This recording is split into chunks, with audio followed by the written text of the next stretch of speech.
સાહેબ તમારું નામ બોલો. અરવિંદભાઈ. અરવિંદભાઈ ક્યાં ગામથી આવ્યા? મહેસાણા. મહેસાણાથી. ટોટલ કેટલા જણા છો તમે? આ બીજું ગ્રુપ છે સાહેબ. તમે કેટલા જણા? 7 જણા. અને તમે બધા કયા ગામના? સુરત. બધા સંસ્કારી નગરી.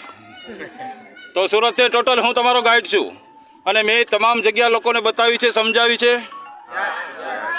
હા, બાકી અહીંયા લોકો આવે ફરવા માટે આવે છે પણ ગાઈડ વગર જતા રહે અને પથરા જોઈને પાછા નીકળે ને પછી બોલે કે અંદર જંગલ સિવાય કાંઈ છે નહીં. તો હકીકતમાં જંગલ નથી, આ આપણો આખો ધરોહર છે આખી. એને આપણે જ સાચવશું નહીં તો કોણ સાચવશે સાહેબ? માટે બધા અહીંથી ખુશ થઈને જાઓ છો ને તમે સાહેબ? બધા લોકો ખુશ થઈને જશો? કોઈને એવું લાગ્યું કે અમારા પૈસા પડી ગયા છે? તો મજા આવે ને સાહેબ?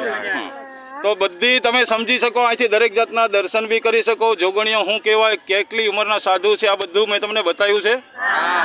તો એના માટે થઈ એટલા વર્ષથી જો એ જીવતા હોય તો આપણે શું કામે નથી? આ બધું માર્ગદર્શન મેં તમને આપ્યું છે, પણ તમે જાણો તો કામનો. બાકી અહીંયા બધા આવે ને પછી એમ કહે કે હીરો ઘોઘે જઈએ એવો ડેલે હાથ, આ રીતે ના કરાય સાહેબ. પ્રવાસ કરો, કમ્પ્લીટ કરો. કેમ કે અહીંથી તમને બધા ફળ મળે છે. એટલા માટે આ ગિરનાર છે. ગિરનાર કોઈ આમ વસ્તુ નથી.